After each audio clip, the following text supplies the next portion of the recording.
ناظرین السلام علیکم، آپ کا میزبان عدنان حیدر، پروگرام خبر نشر۔ نصرت جاوید صاحب بہت زیادہ میرے خیال میں رک نہیں پا رہے، وہ چاہتے ہیں کہ ٹرمپ صاحب کا ٹویٹ پڑھیں، تو یہیں سے پروگرام کا آغاز بھی ہے نصرت جاوید صاحب۔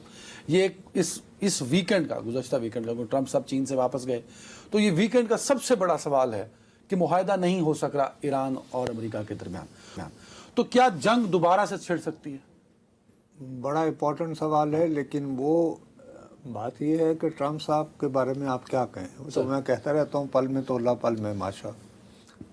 اب انہوں نے جو تازہ ترین ابھی ارشاد فرمایا، بالکل ہاں، اس میں وہ فرماتے ہیں، اردو میں آسان جتنا بے تیزی میں سے میں یہ ترجمہ کر سکتا ہوں کہ اگر ایران جو ہے وہ ہاتھ اٹھا کے اپنے آپ کو سرنڈر کر بھی لے، یہ مان لے کہ اس کی نیوی تباہ ہو گئی ہے اور اس کے سارے جہاز جو ہیں وہ سمندر برد ہو گئے ہیں اور ان کی ایئر فورس نہیں ہے، اور ساری جو فوج ہے وہ تہران میں ہاتھ پھینک کر، ہاتھ اپنے کھڑے کر کے آئی سرنڈر آئی سرنڈر آئی سرنڈر کہتے ہوئے سڑکوں پر بھی نکل آئے، تو کہتا ہے اس کے باوجود the failing New York Times, یعنی اپنے مخالف اخباروں کو، the failing New York Times, the China Street Journal یعنی Wall Street Journal, corrupt and now irrelevant CNN and brilliant and all other members of fake news media will headline that Iran had a masterful and brilliant victory over the United States of America. It wasn't even close.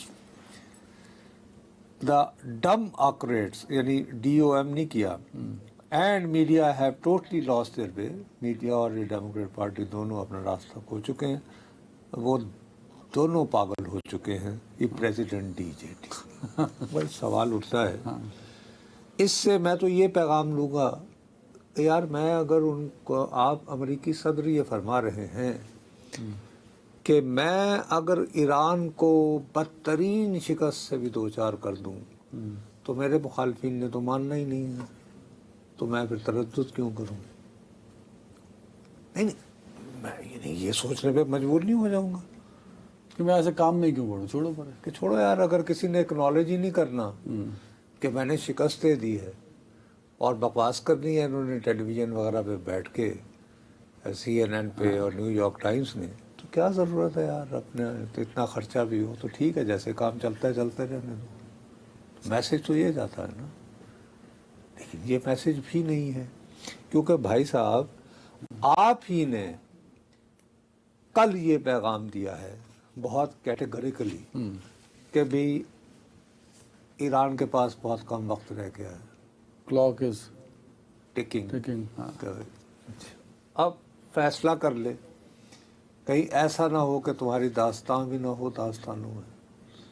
یہ آپ ہی نے کہا ہے، اور آج آپ پھر ایک نیا، آج آپ یہ کہہ رہے ہیں کہ میں شکست بھی دے دوں تو کوئی ماننے کو سوال تیار اٹھتا ہے کہ میں اب یہاں بیٹھ کے پاکستان میں، اور یہ خالی پاکستان کا مسئلہ نہیں ہے عدنان صاحب، آپ حیران ہوں گے سن کر، اس وقت جب میں اور آپ بات کر رہے ہیں میرا اور تمہارا بھی جینا دگرگوں ہو چکا ہے، یہ ایک اور آگے بھی کوئی پتہ نہیں کہ کیا صورتحال ہوگی میرے بابو، لیکن غور کرو، اس کے باوجود لیٹس بی فیئر، اللہ کا لاکھ لاکھ شکر ہے کہ ہمارے ہاں پٹرول نایاب نہیں ہے۔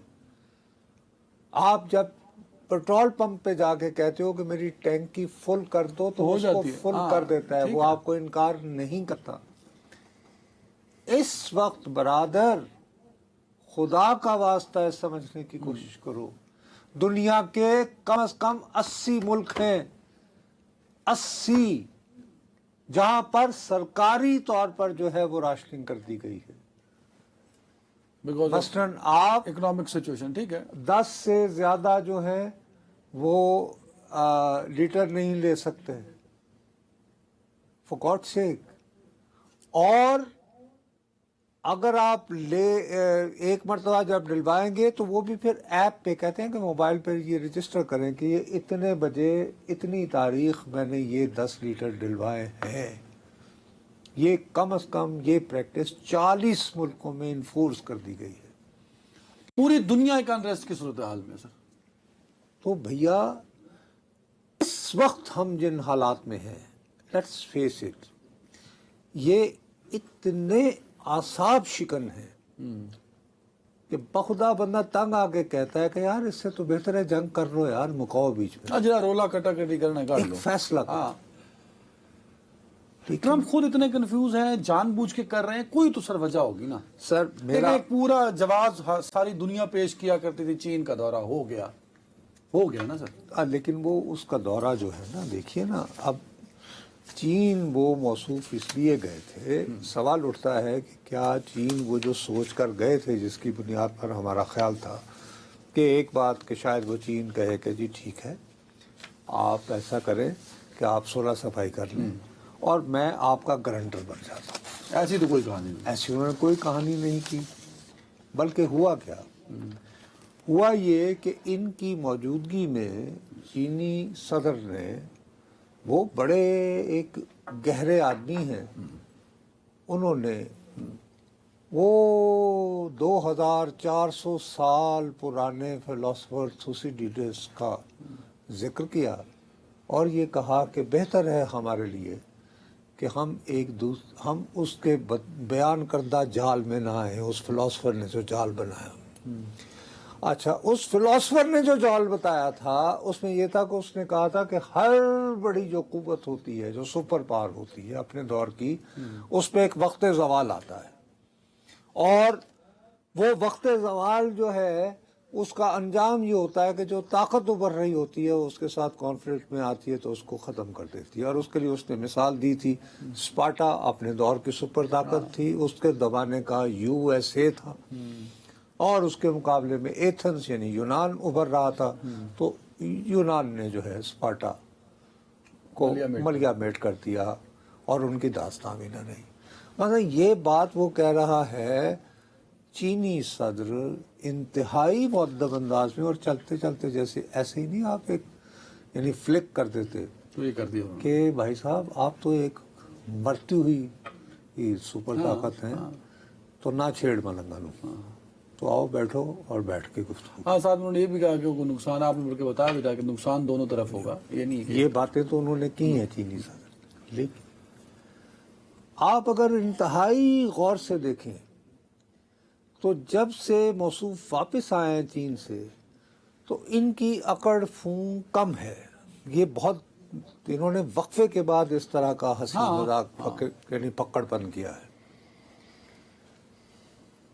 جو بات امپورٹنٹ ہے جو میں اپنے ذہن سے نکال نہیں پا رہا ہوں وہ یہ ہے کہ جب موصوف واپس آ رہے تھے تو انہوں نے فاکس نیوز کو انٹرویو دیا. ان کا شین ہینٹی بہت فیورٹ ایک اینکر ہے. آپ کو پتا ہے کہ امریکہ چین جانے سے قبل انہوں نے وعدہ کر رکھا تھا کہ یہ تائیوان کو ان کی خواہش کے مطابق جدید ترین اسلحہ دیں گے، اور وہ بلینز آف ڈالر کی ڈیل ہوگی. ٹھیک ہے. وہاں چین میں انہوں نے واضح طور پر یہ اندیا دیا کہ وہ فی الحال تائیوان کو اسلحہ روک دیں گے. اسلحہ روک دیں گے. بھیا جب اس طرح کی بات ہوتی ہے تو میرے جیسا شکی مزاج ذہن جو ہے یہ سوچنے کو مجبور ہو جاتا ہے کہ یار یہ کہیں ایسا تو نہیں ہے کہ ٹرمپ نے جو 2.5 گھنٹے الگ ملاقات ہوئی ہے چینی صدر سے، ان کو یہ کہا ہے کہ دیکھیے آپ تائیوان جانیں اور آپ جانیں، میں ان کو اسلحہ وسلح فراہم نہیں کروں گا، دنی اسنا برائے مہربانی میری بھی آبانا کا مسئلہ بن گیا ہے، مجھے آپ نائے ہرمز کھلوانا ہے کھلوانا ہے. تو آپ ایران کی فیور نہ کریے گا یا کسی طرح کی سپورٹ نہ کریے گا. ٹھیک، یعنی میں نے سچی بات ہے، آپ نے اپنا ایک اندازہ لگایا نا کیلکولیشن سے. ٹھیک ہے. آدمی جب آپ کے پاس ایگزیکٹ انفارمیشن نہ ہو تو آپ ڈاٹس، جو میں کہتا رہتا ہوں، ڈاٹ سے ڈاٹ ملاتے ہیں. یہ بات ذہن میں رکھتے ہوئے میں نے اتفاقاً میں نے کہا یار چلو دیکھو، اور میں ڈھونڈتا رہا کہ یار کہ کیا مجھے کہیں سے کسی طرح اس کی کانفرمیشن ہو سکتی ہے. تو اس کانفرمیشن کی تلاش میں اچانک آج سے 2 روز قبل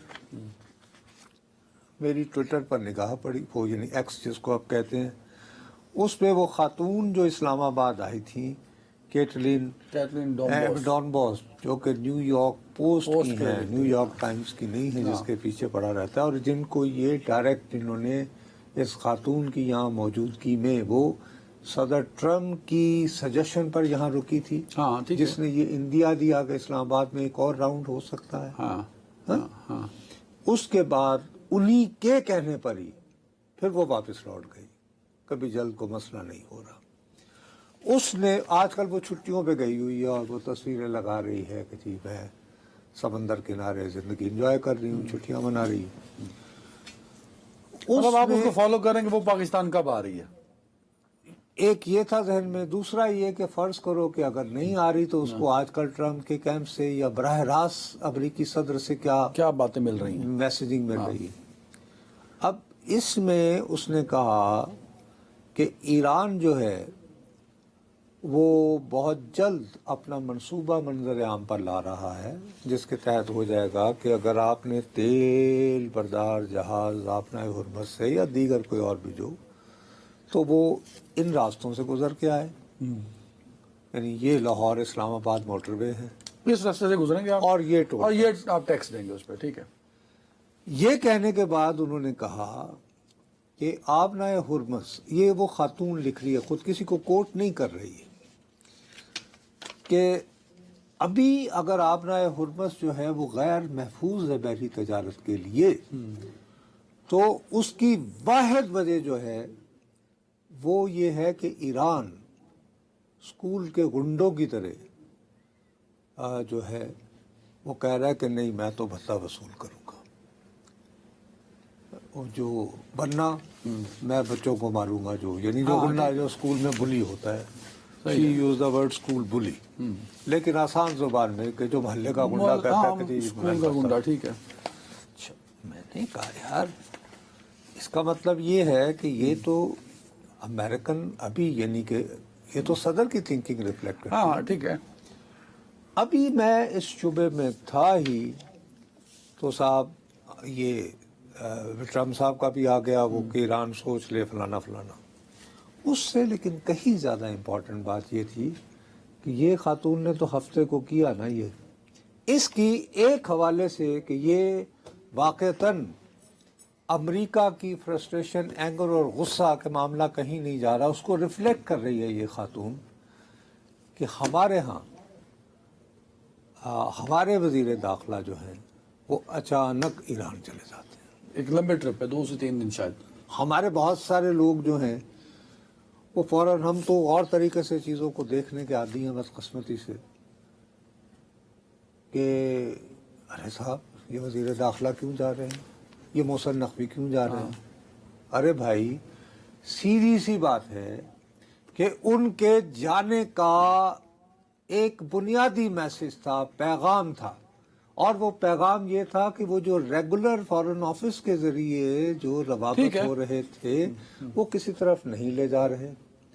اب نقوی صاحب جو ہیں، آپ کو یاد ہوگا کچھ دنوں کے لیے ہمارے فیلڈ مارشل جو ہیں ان کے ساتھ بھی گئے تھے نا، گئے تھے وہاں پر، ان کے وہاں پہ بہت ساری ملاقاتوں میں امیجز آئے تو اس میں وہ ساتھ تھے۔ سو نقوی صاحب کو فوری طور پر یہ احساس ہو گیا، یعنی کہ یہ امپورٹنٹ لوگ کون ہیں، یہ وہ ان کا ایکسپوجر تھا، ٹھیک ہے۔ تو اس کا مطلب ہے کہ غیر معمولی سفارتکاری کے لیے یہ ایمرجنسی میں آپ کو یہی جو غیر معمولی سفارتکاری ہے نا، یہ کیوں ضروری ہو گئی ہے ان دنوں میں؟ ابھی دیکھیں نا، جب میں آپ سے گفتگو کر رہا ہوں اصل میں اس وقت امریکہ میں ایکٹیویٹی شروع ہو رہی ہوتی ہے، آفس ٹائمنگز بھی شروع ہو رہے ہوتے ہیں، تو ایگزیوس براک روید ان کا نام ہے، ان کی کسی امریکی اہم عہدیدار سے بات ہوئی ہے، اس نے یہ تصدیق کی ہے کہ پاکستان کی جانب سے ایران کی جو تجاویز پاکستان کو ملی تھی، پاکستان کے راستے وہ امریکہ تک پہنچی گئی، اور اس بڑے اعلیٰ عہدیدار نے کہا ہے کہ ایرانی تجاویز جو ہیں وہ بیکار ہیں، وہ اس میں کوئی ایسی بات نہیں جو امریکہ کے انٹرسٹ میں ہو یا امریکہ کی مرضی کے مطابق ہو،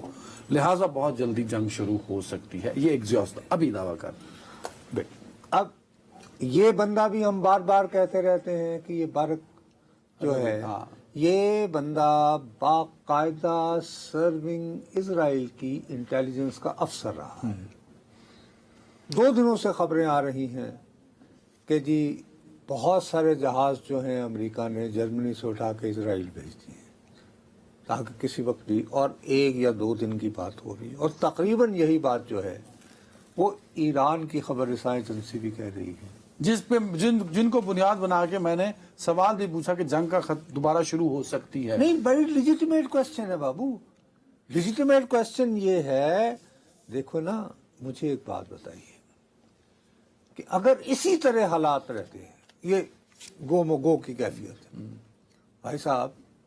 کل متحدہ عرب امارات کا ایک نیوکلیئر پاور پلانٹ ہے جس پہ ڈرون اٹیک ہوتا ہے. اس کے قریب آ کے ڈرون، خدا نخواستہ اللہ معاف کرے میرے منہ میں خاک، اگر وہ ڈرون باقاعدہ اس پہ پلانٹ کے اوپر ہی، زیادہ نقصان ہوتا، تابکاری بھی ہو سکتی تھی، تو آپ کا ریئیکشن بھی اسٹارٹ ہو سکتا آپ کا ایک چرنوبل ہو سکتا تھا. ہاں ٹھیک ہے. اور ابھی تک کوئی کھل کر، اتنی بڑی بڑی انٹیلیجنس ایجنسی ہیں دنیا میں اور یہ وہ اور ہر طرح کی معلومات اور فلانا فلانا فلانا، ابھی تک کوئی یہ طے نہیں کر پایا کہ وہ جو ڈرون تھا وہ کہاں سے اڑا تھا. عراق سے، سعودی عرب سے تو سوال نہیں پیدا ہوتا، بلکہ انہوں نے خود انٹرسیپٹ کیے ہیں 3. ہاں ٹھیک ہے. یا یمن سے، کہ ان دونوں جگہ پر یہ مشہور ہے کہ جی ایران پرو ایرانی ملیشیاز موجود ہیں کافی تعداد میں. لیکن یہ بھی تو ہو سکتا ہے کہ میں ایک اسرائیلی ایجنٹ ہوں، میں امریکی ایجنٹ ہوں، میں آگ بھڑکانے والا شخص ہوں، مجھے امریکہ آنکھ لگاتا ہے، چلو یار ڈرون فائر کر دو، جیسے تمہیں میں نے بتایا تھا کہ شاید جو میزائل ٹھیک ہے، اس کی کاپی تیار کر لی گئی. ٹھیک ہے ٹھیک ہے. ہاں یہ ہو سکتا یہ ہے. دیکھو نا کتنی خوفناک بات ہے یہ. اگر دوبارہ جنگ سے جانے سے پہلے جو ایک سوال بنتا ہے بار بار، معاہدہ نہ ہونے کی سب سے بڑی وجہ کیا ہے؟ سر، معاہدہ نہ ہونے کی سب سے بڑی وجہ یہ ہے کہ اس وقت دیکھو، چین سے واپسی کے بعد پیغام دنیا کو یہ گیا ہے کہ ٹرمپ صاحب بکری ہو گئے. یہ گیا ہے میسج. یہ گیا ہے نا کہ چین نے کہا کہ بھائی صاحب آپ ہیں کیا، آپ تو ایک زوال پذیر ہیں اور بہتر ہے کہ اپنی عزت بچا کے رکھو یار.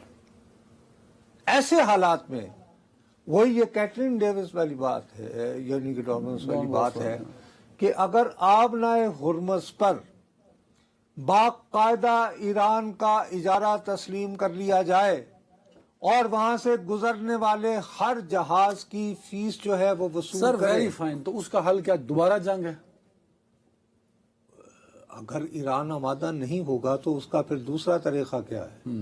سیدھا سادہ ہوگا کہ امریکہ نے سعودی عرب کو، یو اے ای کو، کویت کو، قطر کو، عمان کو، ان تمام ممالک کو، بھائی یہ دنیا کا 20% تیل میرے بھائی یہاں سے جاتا ہے، 25 اسی طرح سے جاتا. تو ان سب کو امریکہ نے کہا ہے کہ بھائی صاحب تم جانو اور ایران جانے، میں تمہاری کو مدد نہیں کر سکتا، خدا حافظ. تو اگر آپ سپر طاقت بھی ہو، میرے یہاں تم نے اڈے بھی لے رکھے ہیں، مجھ سے تم بلین آف ڈالرز جو ہیں وہ انویسٹ کروانا چاہ رہے ہو to make America great again, اور میرے اوپر جب حملہ اور تم میری مدد بھی نہ کر میری پاؤ، جب دکان بند ہوتی ہے اور میرا تیل جو ہے وہ سپلائی نہیں ہو پا رہا نا دنیا کی وہ مارکیٹ جب سپلائی نہ میری ہو پائے، اکانومی ڈیمیج ہو رہی ہے، میری اکانومی کو تھریٹ آ نہیں رہے. دین وائی شوڈ آئی؟ تو وہ تو فوراً پھر امریکہ کی. سر آپ میری ٹائم میرے پاس کم ہے، 1 منٹ میں اگر بریف کر سکے جلدی سے.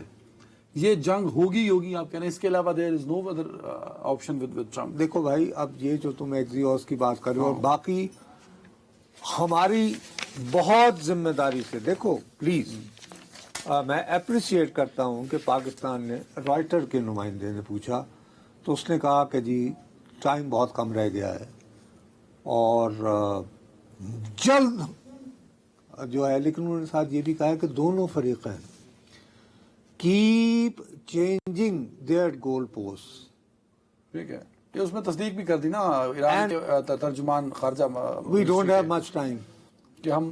اس کے علاوہ انہوں نے کوئی تفصیل نہیں بتائی ہے کہ ایران نے کیا کہا ہے. یہ اس خبر میں لکھا ہوا ہے، ایڈمٹ کیا گیا ہے، لیکن پورے اس وقت اسرائیلی میڈیا میں، عرب میڈیا کو کوٹ کرتے ہوئے نام نہاد 14 شرائط گنوائی جا رہی ہیں کہ ایران نے یہ 14 شرائط بھیجی ہیں. ٹھیک ہے. اور وہ ظاہر ہے کہ جب میں بھی اس وہاں وہاں پہ ایک رول پلے ہو رہا ہے نا, اسپوائلر تو وہ سر کر ہی اسپوائلر والا ہو رہا ہے نا. اور یہ اس پاکستان میں یہ پاکستان کا بابو بہت اس میں مسئلہ یہ ہے, ٹائم کم ہے میرے پاس, میں ٹھیک ہے. بار بار صرف یہ کہتا تھا, روتا تھا میں کہ یار ہم سہولت کار ہیں, ثالث نہیں ہیں. اور ہم تو ابھی بھی اپنے آپ کو ثالث ہی کلیم کرتے ہیں. وہ تو ایران اور امریکہ ہمیں میڈیٹر نہیں, بار ہم بار کہہ نہیں رہے کر رہے, نہیں وہ کہتے ہیں پر ہم ثالث ہی ہیں. چلیں مجھے ہم سہولت کار, فیسیلیٹیٹر. ایک بریک جی. Welcome back. صاحب بڑے عرصے سے ہم ایران جنگ میں بزی ہیں, تو سیاست میں ہونے والی انہونیوں پہ بات نہیں ہو رہی.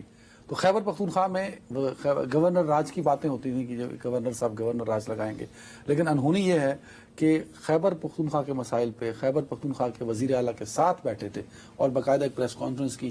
اس کے کچھ میں پوائنٹس نکالے ہیں, وہ سن لیجیے, پھر اس پہ بات کرتے ہیں. سنائیے جی. کوئی بھی صوبہ جو ہے خوراک کی ترسیل بند نہیں کر سکتی, لیکن بدقسمتی سے پنجاب کی حکومت مسلسل خیبر پختونخوا کے ساتھ زیادتی کر رہی ہے. فیڈرل گورنمنٹ کے علم میں لانے کے باوجود بھی پنجاب کی حکومت کو کوئی یہ منع نہیں کر رہا کہ آپ لوگ ایسا کیوں کر رہے ہیں. آج میرا خیبر پختونخوا کا غریب بندہ پاکستان میں سب سے مہنگا آٹا خرید رہا ہے. مطلب ہمارا گناہ یہ ہے کہ ہم آپ کو بجلی سستی دے رہے ہیں. کہ ناکام پالیسی کا ملبہ خیبر پختونخوا کی حکومت پر اور بیوروکریسی پر آنے والا ہے. صرف آپ انتظار کریں, کیونکہ ہمیں پتہ تھا کہ ان کی یہ پالیسی ناکام ہوگی. کہ آپ جو ہیں زبردستی خیبر پختونخوا کی عوام کو اس بات پر مجبور کر رہے ہیں کہ وہ کوئی فیصلہ کرے جس سے آپ کو نقصان ہو. نے ہمیشہ یہ کہا کہ جب بھی صوبے کی امن کی بات ہوگی, صوبے کی خوشحالی کی بات ہوگی, صوبے کی ترقی کی بات ہوگی, چاہے جو بھی حکومت ہوگا ہم ان کو سپورٹ کریں گے تاکہ اس میں روڑے نہیں اٹکا جائیں. اور ہمیں جو بنیادی حصہ ہمارا تھا 1991 ایکارڈ کا, وہ بھی آج تک ہمیں نہیں ملا. اگر اپنے پانی کا شیئر مل جائے, ہمیں کسی صوبے سے گندم نہیں چاہیے. پھر جس صوبے کو گندم چاہیے ہوگی ہم ان کو دیں گے اور بندش بھی نہیں کریں گے, یہ بھی ہم گارنٹی دیتے ہیں. ایک غریب آدمی اگر مہنگی روٹی لے رہا ہے تو اس پہ وفاق کیوں کر رہے ہیں. میں آج اس پلیٹ فارم سے دوبارہ وزیر اعظم صاحب سے کہوں گا کہ آپ خود اس پہ نوٹس لیں. اگر ایک غریب کو روٹی نہیں ملے گی تو کیا کرے گا, روڈوں پہ نکلے گا. اگر غریب بندے کو CNG نہیں ملے گی تو کیا کرے گا, روڈوں پہ نکلے گا. مطلب غیر معمولی ہے ویسے یہ پریس کانفرنس. بابا this is extraordinary and it is frightening. اور ہمارے ہاں مسئلہ یہ ہے کہ ہمیں آج کل صحافت بہت سکھائی جاتی ہے ہر جانب سے, ہر طرف سے جو بھی ہے, اس جماعت سے لے کر اس جماعت تک, اور جس کے ہاتھ میں بھی موبائل ہے وہ صحافت سکھانا شروع کر دیتا ہے. اور جن کے پاس طاقت ہے وہ تو ان کا تو سکھانا ویسے ہی حق بنتا ہے, رائٹ ہے ان کا. بھائی صاحب, گورنر جو ہوتا ہے وہ وفاق کا نمائندہ ہے, یہی ہے نا, یہی ہے اور کیا ہے, یہ بالکل یہی.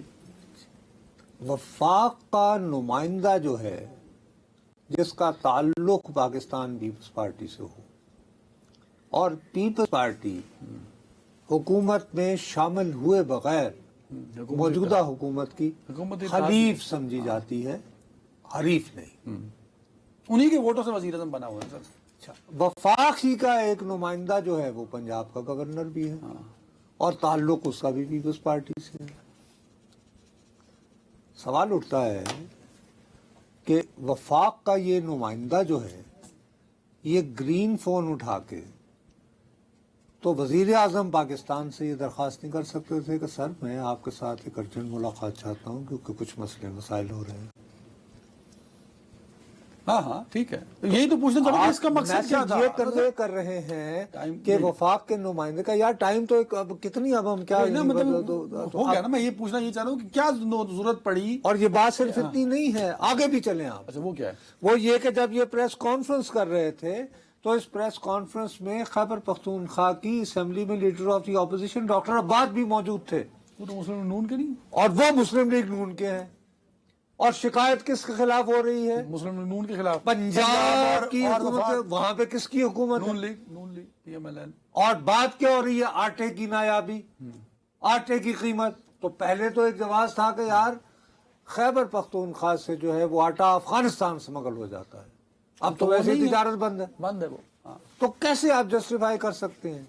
نتیجہ یہ ہے کہ میسیجنگ یہ جا رہی ہے ہم سیاست پر کوئی توجہ نہیں دے رہا, اور یہ نہیں دیکھ رہا کہ یہ کیا میسیجنگ ہو رہی ہے. کیا میسیجنگ ہے آپ کی؟ میسیجنگ یہ ہے کہ جی خیبر پختونخوا کو ابینڈن کر دیا ہے، اور یہ محسوس پیپلز پارٹی بھی یہ محسوس کر رہی ہے، پی ٹی آئی تو کر ہی رہی تھی، حتیٰ کہ مسلم لیگ نون کے بھی جو وہاں پہ نمائندے ہیں وہ بھی یہ محسوس کر رہے ہیں. سو پیپلز پارٹی نے سٹینڈ لے لیا پی ٹی آئی کے ساتھ مل کے کہ صوبائی خود مختاری پہ کمپرومائز ابتدا نہیں. ہے، یہ بیسیکلی وہ ہے جو بہت دنوں سے ابتدا بات ہو کس رہی چیز ہے. کی؟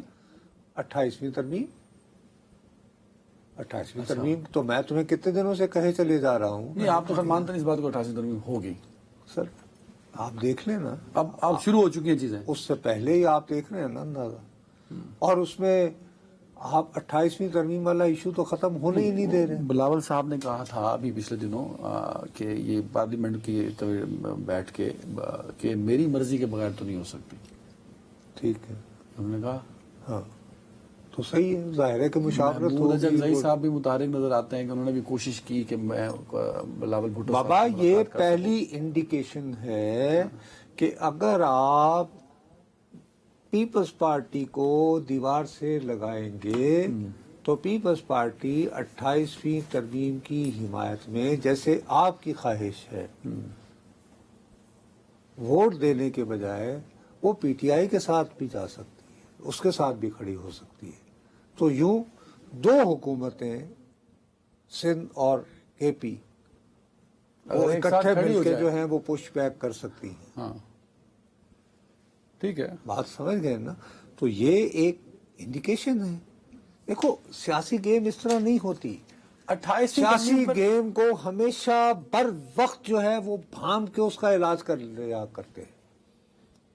میں یہ ذاتی طور پر سمجھتا ہوں کہ یہ پریس کانفرنس کے فوراً بعد وزیر اعظم صاحب کو ابھی تک جو ہے وہ رابطہ کر لینا چاہیے تھا. گورنر صاحب سے سر آپ کو پبلک میں جانے کی کیا ضرورت تھی؟ آپ پہلے برائے مہربانی مجھے تو رابطے میں لیتے، مجھے کانفیڈنس میں لیتے.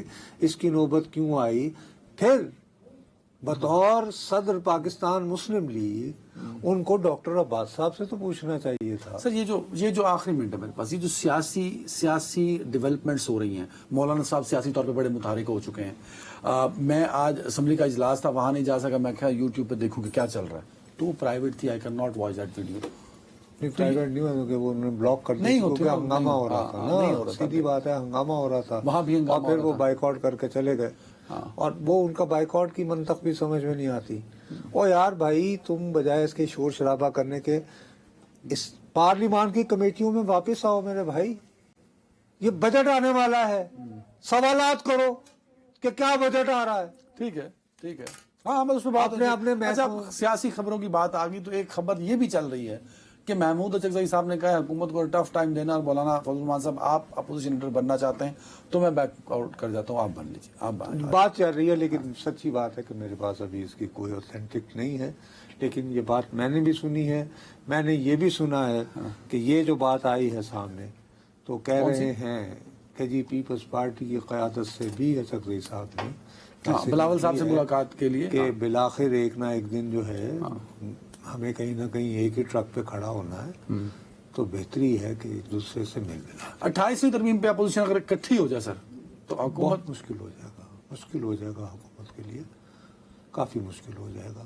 انلیس یہ کہ چونکہ ماشاءاللہ اپنے ہاتھوں سے 26ویں اور 27ویں ترمیم میں سیف اللہ بڑو صاحب ابھی بھی سینیٹر ہیں. ہاں سر، ان کی کمیٹی میں بڑے سوالات ہوئے. پھر یہ آ کب رہی ہے 28ویں پھر ترمیم؟ پیپلز پارٹی میں سے بھی پھر سیف اللہ بڑوز نکلیں گے. اوہو، مطلب آ کب رہی ہے وہ سمجھ گیا ہوں میں، آ کب رہی ہے. اور اسی طرح بھی P T I don't think so for budget کے بعد چلیں کچھ اطلاعات ہیں جی، بجٹ کے فوری بعد بھی آ سکتی ہے. ایک بریک. ناظرین ویلکم بیک. وسیم ملک نصر صاحب ہمارے ساتھ ہیں، جن سے ہم عمران خان صاحب کے حوالے سے جو نئی درخواستیں کورٹ میں جاری ہیں، سپریم کورٹ اور ہائی کورٹ میں جو معاملات ہیں اس پہ بات کریں گے. لیکن وسیم، سب سے پہلے مجھے بتائیے گا کہ جو ہمارے ایسوسیشن ہے، عدالتی ایسوسیشن رپورٹرز کی، جرنلسٹ کی، ان کو سپریم کورٹ میں کمرہ دیا ہوا تھا جس پہ بار کونسل نے کہا یہ کمرہ آپ خالی کریں. اب کوئی رجسٹرار نے بھی لکھ دی. وہ کیا معاملہ ہے ذرا بتائیے گا.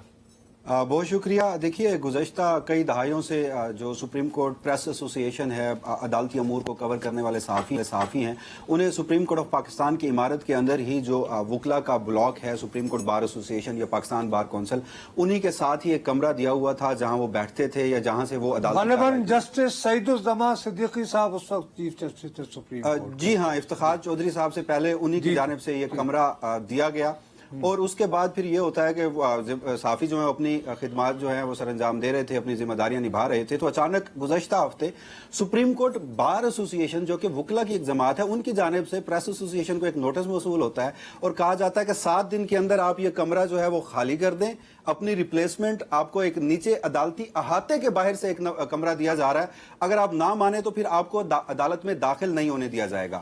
تو اس پر جو پریس ایسوسی ایشن ہے وہ اپنی جنرل باڈی کا اجلاس بلاتی ہے اور اس میں یہ طے ہوتا ہے کہ سپریم کورٹ کے جو انتظامی یا ملکیتی اختیارات ہیں وہ وکلا کے پاس نہیں ہیں, لہٰذا یہ جو نوٹس ہے یہ غیر قانونی ہے, اور اس نوٹس کا جواب دے کر احتجاجاً جو وکلا کی تنظیم ہے اس سے میڈیا کوریج ہے اس سے بائیکاٹ کا اعلان کیا جاتا ہے, اور اس کے بعد یہ معلوم ہوتا ہے, بلکہ وہ خود بھی کہتے ہیں کہ چیف جسٹس اس وکلا کی تنظیم کے ذریعے صحافیوں سے یہ کمرہ جو ہے وہ خالی کروانا چاہتے ہیں, اور بات صرف کمرہ خالی کروانے تک نہیں ہے بلکہ چیف جسٹس یہ چاہتے ہیں کہ جو صحافی ہیں انہیں سپریم کورٹ کا جو احاطہ ہے اس سے باہر یعنی پارکنگ کی جگہ پر ایک کمرہ جو ہے وہ بنا کر دے دیا جائے. اور ہمارے ذرائع یہ کہتے ہیں کہ نہ صرف یہ شفل کریں گے صحافیوں کو, بلکہ آنے والے دنوں میں عدالت تک جو صحافیوں کی آزاد رسائی ہے اس کو بھی روکا جا سکتا ہے, اور اس حوالے سے یہ بھی کہا گیا ہے کہ صرف وہی صحافی آ پائے گا جس کو سپریم کورٹ ایک کارڈ ایشو کرے گی یا الاؤ کرے گی, جس پر احتجاج ہم نے کیا.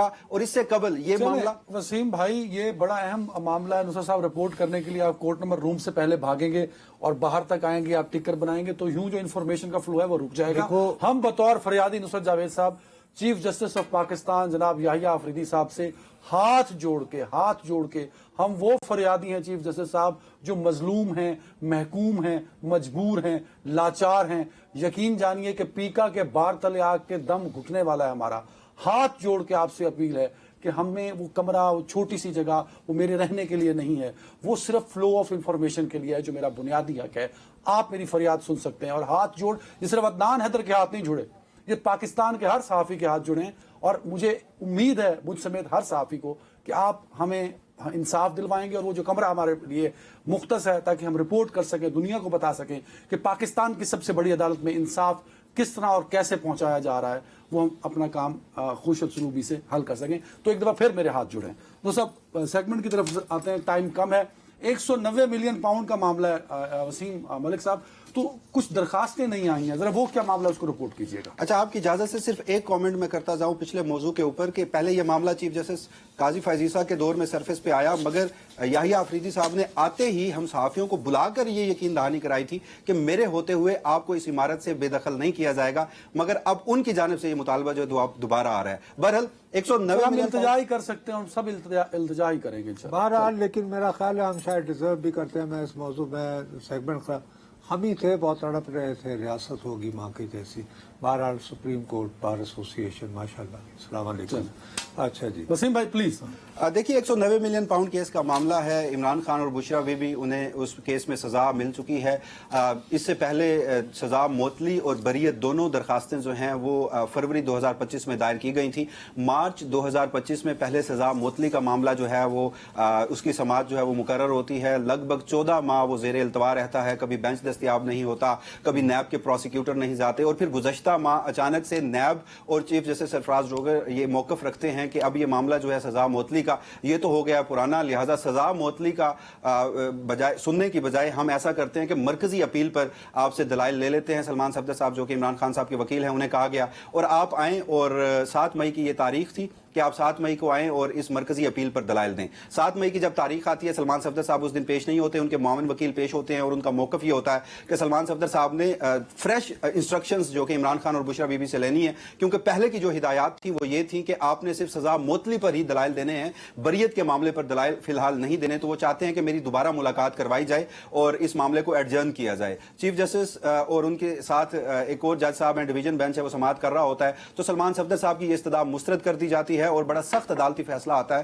کہ اس معاملے میں آخری مہلت دی جا رہی ہے سلمان صفدر صاحب کو. 20 مئی کو وہ آئیں اور اس مقدمے کے اوپر اپنے دلائل دیں, اور ساتھ لکھا گیا کہ یہ جو التوا مانگا جا رہا ہے یہ کوئی ٹھوس وجوہات نہیں ہے اس پر. اس کا تحریری فیصلہ بہرحال جاری ہوتا ہے. آج اس پہ ایک ڈیولپمنٹ ہوتی ہے کہ سلمان صفدر صاحب اپنا ایک اور متفرق درخواست کے ذریعے اس فیصلے کے اوپر اعتراضات اٹھاتے ہیں اور کہتے ہیں کہ یہ فیصلہ جو ہے اس کا کوئی قانونی جواز نہیں ہے, یہ غیر منصفانہ اور سخت فیصلہ ہے, مجھے پورا حق ہے میرے کلائنٹ سے ملاقات کرنے کا. اور ساتھ وہ یہ بھی کہتے ہیں کہ ہم نے ان فیصلوں کے خلاف سپریم کورٹ سے رجوع کرنا ہے, لہٰذا مجھے وقت دیا جائے ملاقات کا تاکہ میں ان سے وکالت نامے بھی سائن کرواؤں اور فریش انسٹرکشنز بھی لوں اور اس معاملے کو ہم آگے لے کر چلیں. اب یہ متفرق درخواستیں جو ہیں وہ تو دائر ہو چکی ہیں اور پوری ایک ٹائم لائن کے ذریعے بتایا گیا ہے کہ کبھی پی ٹی آئی نے اس مقدمے میں التوا نہیں مانگا, ہمیشہ نیب نے مانگا یا بینچ دستیاب نہیں تھا, مگر پہلی مرتبہ ہم نے نیک نیتی سے ایک قانونی جواز کے تحت التوا مانگا ہے جو کہ نہیں دیا جا رہا. اور اسی سے متعلق ایک دلچسپ فیکٹ یہ ہے کہ چونکہ وکالت نامے سائن نہیں ہو رہے, متعدد مرتبہ پی ٹی آئی کے وکلاء اڈیالہ سے ہو کر خالی ہاتھ واپس آئے ہیں,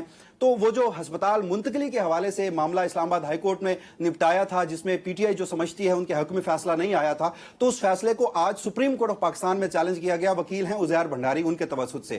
اس پروگرام سے تھوڑی دیر پہلے ہمیں یہ اطلاع ملی ہے کہ سپریم کورٹ نے وہ جو اپیل ہے اس کے اوپر اعتراضات لگا کر وہ واپس کر دی ہے, اور اس میں جو نقطہ اٹھایا ہے وہ یہ کہ اس درخواست پر اپیل کنندہ یعنی عمران خان صاحب کے دستخط نہیں ہیں, لہٰذا یہ انٹرٹین نہیں ہو سکتی. تو ایک طرف پی ٹی آئی کے وکلاء کہتے ہیں کہ ہمیں ملاقات نہیں کروانے دی جاتی تاکہ ہم دستخط کروائیں یا ہدایات لیں, اور دوسری طرف جب یہ بھی بتایا گیا تھا نا کہ جیل حکام کو بھی دیے گئے تھے وکالت نامے سائن کرنے کے لیے. دیکھیے اس متعدد عدالتی فیصلے ہیں, اسلام آباد ہائی کورٹ کی ڈائریکشنز بھی ہیں, مگر multiple Times P T I کے وکلاء گئے ہیں اور وہ خالی ہاتھ آئے ہیں, وکالت نامے تاحال دستخط نہیں کروائے گئے. بہت شکریہ وسیم ملک صاحب. ناظرین اپنا خیال رکھے گا. اللہ